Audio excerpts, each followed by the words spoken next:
नमस्कार दोस्तों, JEE advance के इस वीडियो में इलेक्ट्रिक फील्ड के दो क्वेश्चंस मैं डिस्कस करता हूं। क्वेश्चन नंबर 8 और क्वेश्चन नंबर 9। क्वेश्चन नंबर 8 क्या कह रहा है वो आप ध्यान से देखिए। क्वेश्चन नंबर 8 कह रहा है कि ए particle of mass small m and charge small q is throne with initial velocity v not at angle alpha with horizontal. In space, there is an electric field capital E at angle beta with downward vertical away from the point of projection. Time of flight of the particle is. Question ये है कि ये XY plane है। अगर कोई charge particle जिसका मास m charge q है, v not velocity से अल्फा एंगल पे प्रोजेक्ट किया गया है, स्पेस में इलेक्ट्रिक फील्ड इस डायरेक्शन में है जो कि वर्टिकल से ये एंगल बीटा है।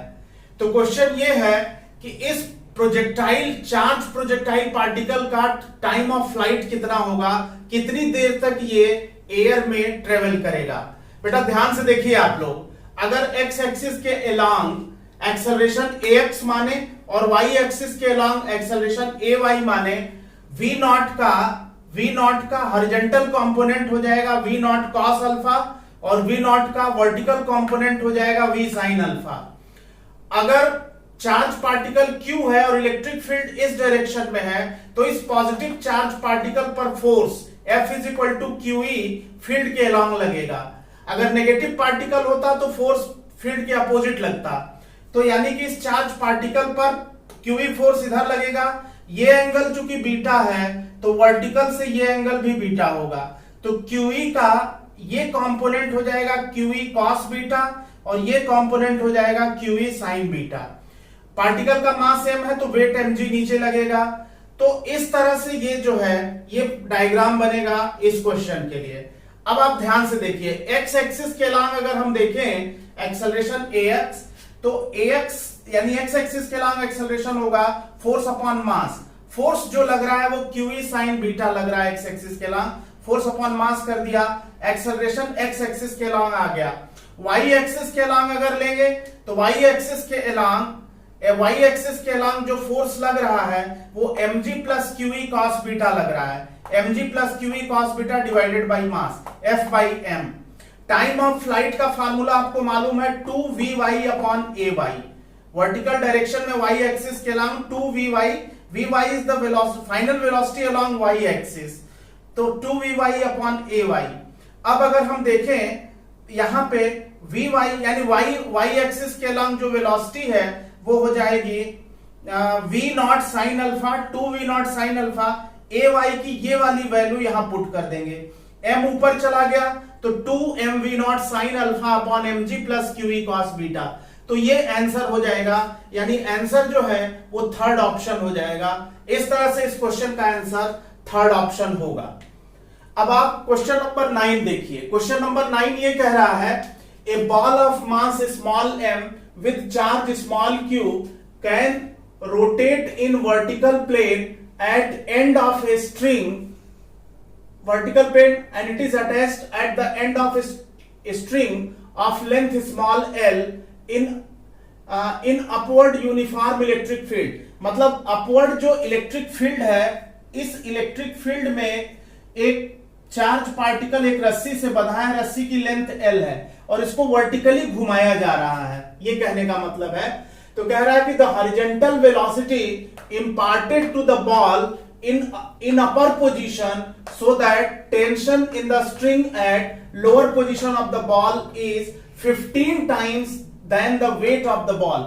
कहने का मतलब कि वर्टिकल इस हाईएस्ट पॉइंट पर इसकी वेलोसिटी कितनी होनी चाहिए ताकि जब ये पार्टिकल लोवेस्ट पॉइंट पे आए जो टेंशन है वो इसके वेट mg का 15 टाइम्स हो जाए। इस पॉइंट पर रस्सी में टेंशन इसके वेट mg का 15 टाइम्स हो जाए। चार ऑप्शंस ये दिए हुए हैं बच्चों।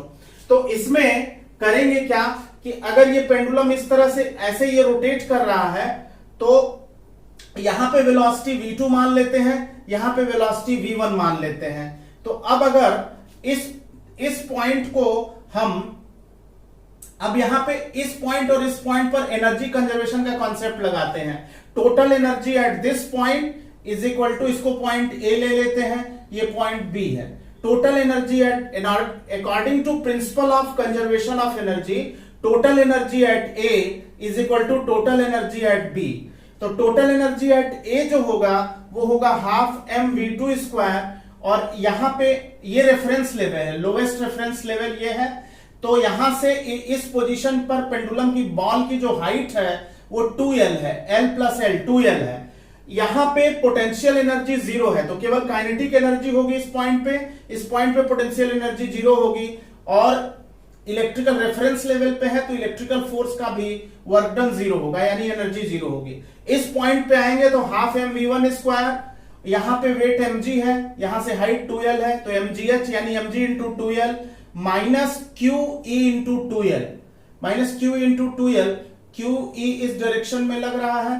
तो इस तरह से यहां पे जो है वो ये जो है principal of conservation of energy से ये हम लोगों ने निकाल लिया, चूंकि तो यहां से अब इसको अगर ये इक्वेशन नंबर 1 दे दिया, अब इक्वेशन नंबर 2 बनाने के लिए पॉइंट ए पर जो टोटल फोर्स है T2 प्लस QE वो mv2 square upon l plus mg होगा। mv2 स्क्वायर बाई l जो है यहां पे सेंट्रीफ्यूगल फोर्स है और mg जो है इसका वेट है। तो T2 plus QE is equal to mv2 square upon l plus mg हो जाएगा। T2 की जगह 15 mg रख देंगे क्योंकि ऐसा क्वेश्चन में दिया हुआ है, plus QE mv2 square by l plus mg हो जाएगा। तो यहां से इसको सॉल्व करने से mv2 स्क्वायर आ जाएगा LQE प्लस 14 mg, ये जो है इधर लाएंगे तो 15 माइनस 1 यानी 14 mg हो जाएगा। ये इक्वेशन नंबर 2 है। अब इक्वेशन नंबर 1 और इक्वेशन नंबर 2 को कंबाइन कर दिया, तो कंबाइन करने पर mv2 स्क्वायर की वैल्यू LQE प्लस 14 mg यहां रख देंगे। रखने के बाद जब इसको सॉल्व करेंगे तो ये आ जाएगा LQE plus 14 mg is equal to mv1 square plus 4 mgl minus 4 QEL। अब इसको सॉल्व करने से जो v1 की वैल्यू आई वो under bracket 5l upon m under bracket QE plus 2 mg whole bracket close whole power 1/2, ये आंसर होगा। और इसका मतलब आंसर जो है ऑप्शन, इसमें ऑप्शन जो होगा वो 4 होगा। एक बार आप देख लीजिए पूरा। थैंक यू बच्चों।